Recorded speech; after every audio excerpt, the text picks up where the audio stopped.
graças, meus irmãos. Estaremos estudando a última lição da Revista dos Adultos, lição 14, que dá lição a missões e a volta do Senhor Jesus. O trimestre foi até os confins da terra, pregando o Evangelho a todos os povos até a volta de Cristo. Revista comentada por pastor Wagner Gabi, de Curitiba. Glórias a Deus. O texto áureo diz: e este Evangelho do Reino será pregado em todo o mundo, em testemunho a todas as gentes, e então virá o fim. Mateus 24:14. Então esse texto, a gente tem que fazer uma interpretação correta. No caso aqui está dizendo que então virá o fim. Aqui não está condicionando o arrebatamento da igreja à pregação do Evangelho, ou seja, Jesus só vai voltar quando ele pregar no mundo todo. Não é isso que está dizendo no versículo. Quando os discípulos perguntam para Jesus, e Jesus começa nessa série de respostas aqui em Mateus 24, os discípulos fazem 3 perguntas. Quando serão essas coisas? Que sinais há da sua vinda e quando virá o fim? Então esse fim aqui realmente é o fim derradeiro. Veremos aqui na lição que a igreja tem essa incumbência de pregar o Evangelho até a volta de Jesus, porque a gente só consegue pregar até esse momento, pois na volta de Jesus seremos arrebatados. Encerra-se nesse período da igreja aqui na terra. Então nós temos essa incumbência de, como o Senhor Jesus disse até no próprio livro de Mateus 24, que bem-aventurado o servo quando o seu Senhor voltar estiver fazendo assim. Então, temos que ser servos fiéis e cumprir a nossa responsabilidade. Como Paulo disse, a gente estudou na lição passada, que lhe era imposta essa obrigação de pregar o Evangelho. Ele não tinha que se gloriar de nada, e ai dele, se ele não pregasse. Então nós temos essa incumbência até o de Jesus, pois encerra ali essa nossa fase de pregação, Mas após o arrebatamento o Evangelho continua sendo pregado, e vai ser pregado até no milênio, quando as nações vão até Sião, para receber a palavra. E os judeus até estarão fazendo esse papel, de ensinar. Glórias a Deus. Mas todas as nações vão ouvir, vão conhecer, aí virá o fim. Esse fim realmente é o fim do mundo, como os judeus perguntavam. A igreja tem que estar pregando e se esforçando até a volta de Jesus para demonstrar que são servos fiéis, obedientes ao mando do Senhor, a sua vontade e o seu mandamento. Verdade prática, a grande comissão deve ser cumprida antes do arrebatamento da igreja. Então aqui há uma divergência. Então a grande comissão, sim, ela vai ter que ser cumprida, ou seja, tem que ser feita.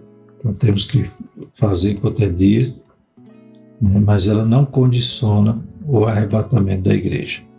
Então, é a nossa obrigação, como mais uma vez citando Paulo, e a gente só faz realmente até esse momento do arrebatamento da igreja. É como se um dono de uma obra, saísse e dissesse: eu vou voltar daqui uma semana, vá fazendo aí, vai trabalhando, vai edificando. Glórias a Deus. Mas se eu terminar a obra ou não, ele volta do mesmo jeito. Então a gente tem que pregar até a sua volta, fazer o máximo possível para cumprir a nossa parte. E quando a igreja for arrebatada, mesmo assim o Evangelho continua sendo pregado. Haverá os 144 mil que serão escolhidos ali das tribos, judeus que terão essa incumbência de pregar o Evangelho. Haverá 2 testemunhas que pregarão com poder e glória, com sinais. E haverá também os anjos anunciando os castigos, e um dos anjos também anunciará o Evangelho eterno. E durante o milênio, as nações vão em busca de conhecer e de ser ensinada a respeito de Cristo. Glórias a Deus. Então, todo mundo vai conhecer e virá o fim, e não virá o arrebatamento. O arrebatamento é algo iminente que pode acontecer a qualquer momento, não necessita de nenhum sinal para se cumprir. Os sinais que Jesus anuncia em relação à sua volta são sinais que são intensificantes, dores de parto. Então, cada tempo vai aumentando, demonstrando que está perto o momento do arrebatamento. Mas, ao mesmo tempo, Jesus disse: o dia e a hora ninguém sabe. Então, pode ser em qualquer momento. Os apóstolos, a igreja primitiva, cria que o arrebatamento já seria naquele dia. Paulo mesmo tinha essa expectância, pois ele dizia: nós que estivermos vivos seremos transformados. Louvado seja o nome do Senhor. Então nós temos também que ter a mesma expectativa, que a volta de Jesus pode acontecer em qualquer momento. Louvado seja o nome do Senhor. Enquanto Jesus não volta, preguemos o Evangelho. A gente não vai cumprir essa questão de pregar em todo mundo com o testemunho de todas as gentes, né? Mas a nossa parte a gente tem que cumprir. Louvado seja o nome do Senhor, para sermos contados como servo fiel. Vamos ler lá em Mateus 24, versículo 45. Quem é, pois, o servo fiel e prudente, que o seu Senhor construiu sobre sua casa para dar sustento ao seu tempo? Bem-aventurado aquele servo que o seu Senhor, quando vier, achar servindo assim. Em verdade vos digo que porá sobre todos os seus bens. Mas se aquele mau servo disser no seu coração, o meu Senhor tarde virá, e começar a espancar seus conservos, a comer e beber com os ébrios, virá o Senhor daquele servo num dia em que não espera, e a hora em que ele não sabe. E separá-lo-á e destinará sua parte com os hipócritas, ali haverá pranto e ranger de dentes. Então, Mateus 24 é muito rico nesse teor, né, profético, mas a gente tem que saber distinguir, né? Jesus começa a mostrar os sinais que são intensificantes, as dores de parto. Depois o Senhor fala também, né, o discípulo estava perguntando quando serão essas coisas. Jesus vai falar sobre um momento que se cumpriu, né, que era ali a destruição, quando Jesus disse que não ficaria pedra sobre pedra. Então no ano 70 se cumpriu, mas também era uma referência futura em relação ao tempo em que o iníquo, né, se manifestar, ou seja, também uma referência para a grande tribulação. Então a gente tem que saber dividir as respostas de Jesus, né, e esse versículo deixa claro, virá o fim, né? Jesus estava respondendo a uma outra pergunta sobre o fim. Então aí sim o Evangelho terá sido pregado em todo o mundo e testemunha a todas as gentes. O texto bíblico se encontra em Mateus 24, 3 a 14. E, estando assentado no Monte das Oliveiras, chegaram-se a ele os seus discípulos e, em particular, dizendo: Dize-nos, quando serão essas coisas e que sinal haverá da tua vinda e do fim do mundo? Então, é daqui que os discípulos estão perguntando: quando serão essas coisas e que sinal haverá da tua vinda e do fim do mundo? 3 perguntas. Fazendo uma ressalva aqui, eu queria ler o versículo 2, né, que suscitou essas perguntas dos discípulos. Jesus, porém, lhe disse: não vedes tudo isso? Em verdade vos digo que não ficará aqui pedra sobre pedra que não seja derrubada. Isso aí que gerou essa indagação dos discípulos. Continuando a leitura do texto bíblico, da leitura bíblica em classe, verso 4. E Jesus respondendo disse: acautelai-vos que ninguém vos engane, porque muitos virão em meu nome, dizendo: eu sou o Cristo, e enganarão a muitos. E ouvireis de guerra e de rumores de guerra. Olhai, não vos assustei, porque é misto que isso tudo aconteça, mas ainda não é o fim. Porquanto se levantará nação contra nação, reino contra reino, haverá fomes e pestes e terremotos em vários lugares, mas todas essas coisas são princípios de dores. Então vos hão de entregar para seres atormentados, matar-vos-ão e sereis odiados de todas as gentes, por causa do meu nome. Nesse tempo muitos serão escandalizados, trairão uns aos outros, e uns aos outros se aborrecerão. Surgirão muitos falsos profetas e enganarão a muitos. E por se multiplicar a iniquidade, o amor de muitos se esfriará. Mas aquele que perseverar até o fim será salvo. Este evangelho do reino será pregado em todo o mundo, testemunha a todas as gentes. Então virá o fim. Então Jesus fala, né, dos principais dores, desses sinais que sempre existiram, mas iam se intensificar, como as dores de parto de uma mulher. E, né, Jesus ele vai respondendo durante todo o texto de Mateus 24 as 3 perguntas que os discípulos lhe fizeram: de quando seriam aquelas coisas, não ficar pedra sobre pedra, dos sinais da sua vinda e do fim do mundo, né? Então são 3 perguntas que Jesus vai respondendo e a gente tem que saber dividir, né, e interpretar corretamente. Os objetivos da nossa lição são explicar a dimensão da tarefa missionária até que Cristo volte e relacionar a volta de Jesus com a obra missionária, né? 2 objetivos, que também teremos apenas 2 tópicos, como na lição passada. A introdução diz o seguinte: nessa oportunidade encerraremos esse trimestre relacionando o trabalho missionário com a bendita esperança da Igreja, a volta de Jesus. Essa bendita esperança é um momento espiritual que motiva e anima toda a nossa prática missionária. A compreensão a respeito da iminência da vinda de Jesus sempre trouxe um senso de urgência para a Igreja do Novo Testamento, e, consequentemente, para as igrejas de tradição pentecostal. O Senhor Jesus pode voltar a qualquer momento, portanto, preguemos urgentemente o Evangelho. Então, aqui fala da iminência, pode voltar a qualquer momento. E até ele voltar, nós temos que ser aqueles servos fiéis, e não o infiel que achou que ele tardava e parou de fazer tudo e começou a espancar e comer e beber no meio dos réveos, achando que seu Senhor ia tardar ainda a vir. Mas ele vem na hora que ninguém espera, no dia que ninguém sabe. Então, temos que ter essa urgência, fazendo a obra do Senhor, que é ser servo fiel, prudente, e estar pregando, como a igreja primitiva, como a igreja do Novo Testamento, que esperava Jesus para já. Então, enquanto Jesus não chega, a gente tem que fazer a obra. Aleluia. Pregar a palavra em tempo e fora de tempo. E não esmorecer, como a igreja atual tem feito. A gente vê que a igreja atual, ela tem se amoldado, à cultura, tem se amoldado ao modismo. E muitos crentes, como sempre cito, tornaram-se apenas consumidores. A igreja para eles é um palco, para ele ir lá e assistir um culto. Só que o culto não é para ser assistido, é para ser oferecido. Cada um de nós não podemos comparecer diante de Deus com as mãos vazias. Aleluia. E nós temos que ter no coração essa chama acesa para pregar o Evangelho. Ser o servo fiel e não o infiel que acha que o seu Senhor tarda a vir e ele já parou de trabalhar. Que Deus tenha misericórdia. Primeiro tópico, alcançando o mundo até que Cristo volte.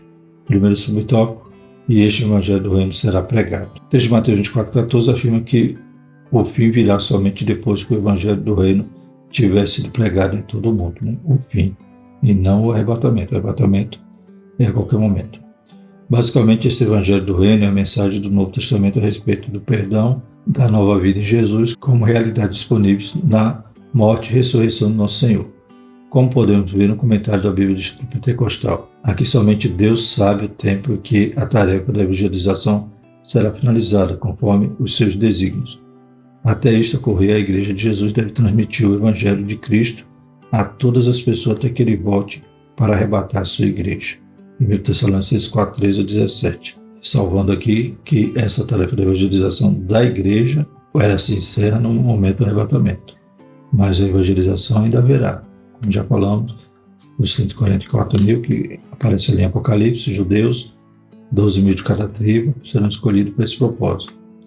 Os dois testemunhos, o anjo, e durante o milênio, os judeus também estarão ensinando a palavra. Esse evangelho continuará sendo pregado mesmo depois que a igreja for tomada. Segundo subtópico, a urgência da tarefa. A urgência da pregação do evangelho, por causa da volta de Jesus, é algo posto na Escritura. Por isso, os discípulos de Cristo são instados a desenvolver os talentos concedidos por Deus de modo a dar fruto antes da volta do Senhor Jesus. Mateus 25:19-30. Nesse aspecto, há uma colheita que precisa ser realizada antes do tempo certo da ceifa, João 4:35. Ou seja, da vinda de Cristo, dos obreiros que precisam concluir a obra, mesmo sendo poucos, Mateus 9:37. E da noiva que tem de se ataviar e estar pronta para as bodas com o noivo, Apocalipse 19:6-9. Então tudo isso é claro que são responsabilidade da igreja. A igreja tem que desenvolver seus talentos, não enterrar, tem que estar realmente fazendo a obra enquanto é dia. Glórias a Deus, porque nossos galardões são baseados exatamente nessa obra que a gente está fazendo por amor, com sinceridade para Cristo. Não para que os homens vejam, mas para que o Senhor contemple, como diz a palavra do Senhor, não é vão nenhuma de nossas obras. Louvado seja Deus. Então, carecemos de estar fazendo a obra do Senhor, tempo fora de tempo, até o momento do encontro com o Mestre. Glórias a Deus. Até aí, tudo isso nos servirá, glórias a Deus, de recompensa, de galardão, pela graça e pela misericórdia do Senhor. Então, a nossa parte a gente tem que cumprir.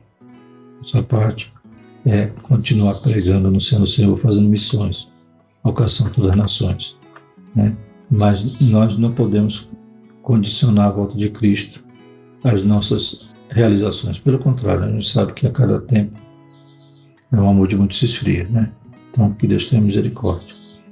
Quem for fiel, permaneça fiel, cumprindo seu papel, sua obrigação, sua responsabilidade. Nada atrasa nem antecipa a volta de Cristo. A volta de Cristo é uma decisão soberana do Senhor.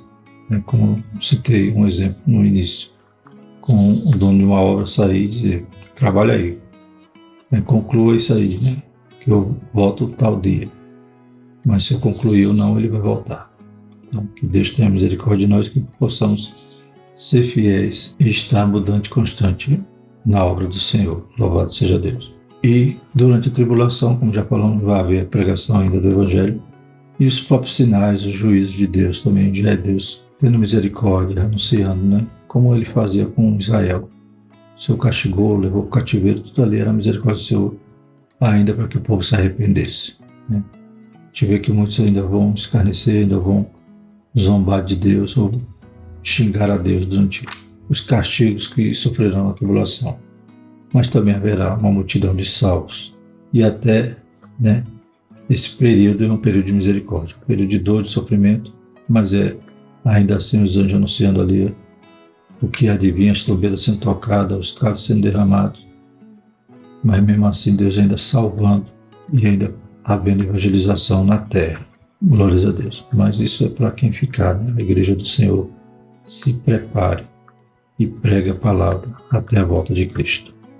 Segundo tópico, a volta de Jesus atrelada à obra missionária, né? Então a gente tem algumas incorreções aqui na lição que a gente tem que tomar cuidado, né? Está quase que condicionando. Às vezes o comentarista ressalta a iminência, né, da volta de Jesus, outras vezes é como se condicionasse a volta de Cristo em relação à obra missionária.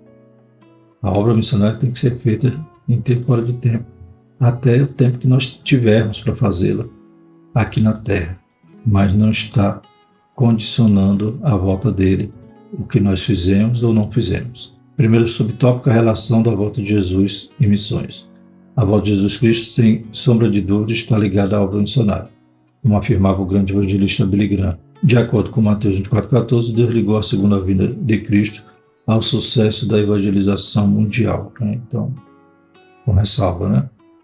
Nós temos que fazer, mas não cumpriremos toda a evangelização mundial, né? A gente vai fazendo a obra com urgência, louvado seja o nome do Senhor, mas nem atrasamos e nem adiantamos o dia da vinda do Senhor. É algo soberano que o Senhor já tem no seu calendário eterno.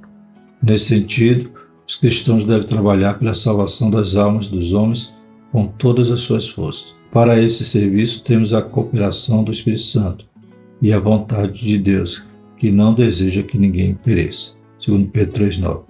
Por isso, cada cristão deve estar à disposição para atender ao chamado da evangelização, pois o fruto do justo é a árvore da vida e o que ganha almas sábio é. Provérbios 11:30.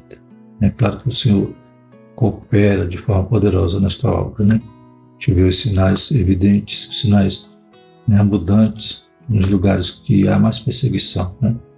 A gente ouve, né, relatos de muçulmanos que aceitaram a Cristo, tiveram um sonho, uma revelação de Jesus aparecendo pessoalmente a eles, e muitos muçulmanos sem que ninguém pregasse, eles acabam se convertendo. A gente vê em lugares como China, como África, né, relatos de mortos ressuscitando, né, e os sinais são abundantes nos lugares mais perseguidos, mais difíceis.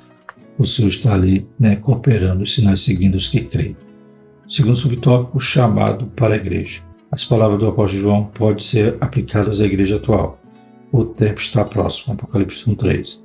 Por isso, o Senhor Jesus Cristo continua a chamar a sua igreja. Trata-se de um alerta final que precisa ser proclamado até a volta do Senhor. Nesta última hora da igreja, neste mundo, uma nova geração de voluntários precisa responder ao chamado universal para a evangelização, a fim de novos crentes se prepararem para ouvir a voz de Cristo chamado por ocasião da sua volta.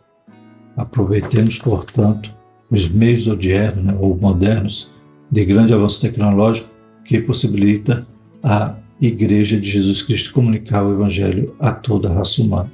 Glórias a Deus, né?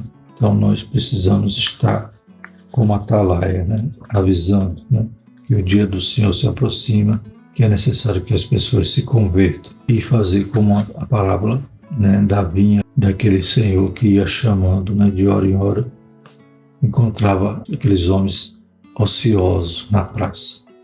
Ele chamava, vem para minha vinha, né? E chamou até a 11ª hora, né? A última hora de trabalho do dia, o Senhor ainda estava chamando trabalhadores. E na hora de pagar o salário, pagou um salário igual a todos, né? Porque ele era o dono da vinha, ele é o que dá a recompensa.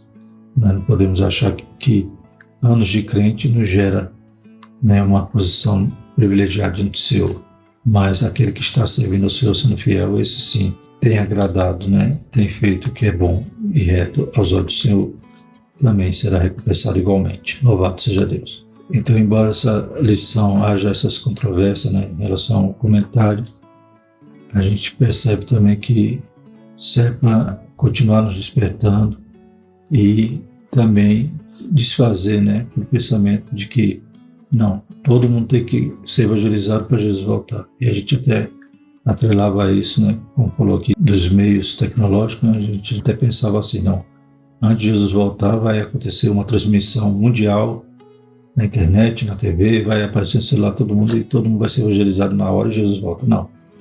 A volta do Senhor não está condicionada a nada disso. Nem o dia, nem a hora, ninguém sabe.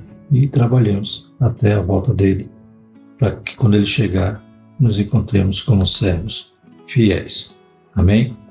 E o Evangelho continua sendo anunciado que o Senhor é misericordioso e vai salvar até na tribulação. Concluindo. Preliminarmente, devemos agradecer a Deus pelo despertamento missionário que temos visto no Brasil nesses últimos tempos quanto à prática missionária. E o nosso desejo é que mais igrejas locais invistam em oração, em recursos humanos e financeiros para alcançar os que ainda se encontram perdidos.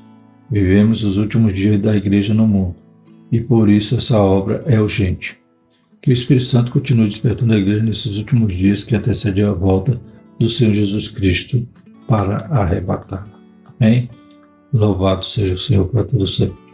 E que esse despertamento também, né, em relação à obra missionária que tem acontecido, também gere efeito, né? Que essa lição, como tem dito desde o começo, é para nos despertar a fazer essa obra. Também gera efeito na igreja local, no evangelismo. Que Deus tenha misericórdia de nós. Não podemos esmorecer, não podemos, né, ficar prostrados. Nós devemos nos levantar, voltar a praticar, né, as primeiras coisas, o primeiro amor. Próxima lição, a gente começa um novo trimestre falando sobre a igreja, o corpo de Cristo. Louvado seja o nome do Senhor. Vamos orar. Maravilhoso eterno Deus, te louvamos, te agradecemos, Pai, por esse trimestre. Senhor, nos desperte cada dia mais, Pai, para sermos servos fiéis, estarmos trabalhando quando o Senhor voltar. Deus poderoso e santo, prepara a tua igreja para encontrar com o Senhor. Nos ajuda, Pai, que estejamos, Pai, vigilantes, Pai, apercebido, porque o dia e a hora ninguém sabe, a qualquer momento pode se dar o arrebatamento da igreja. Nada condiciona, Pai, esse grande momento que já está marcado, Pai, no calendário de Deus. Deus poderoso e santo, te louvamos, te adoramos, Pai. Desperta a tua igreja, abençoa cada crente, cada aluno esconomical, cada professor, cada pastor. Em nome de Jesus. Amém. Nos dê um ano próspero, cheio da tua graça, da tua direção, de sabedoria, de saúde, Pai, e conhecimento. Em nome de Jesus. Amém. Que a graça do nosso Senhor Jesus Cristo, o amor de Deus, a comunhão do Espírito Santo permaneça sobre nós, hoje e para todo sempre. Amém.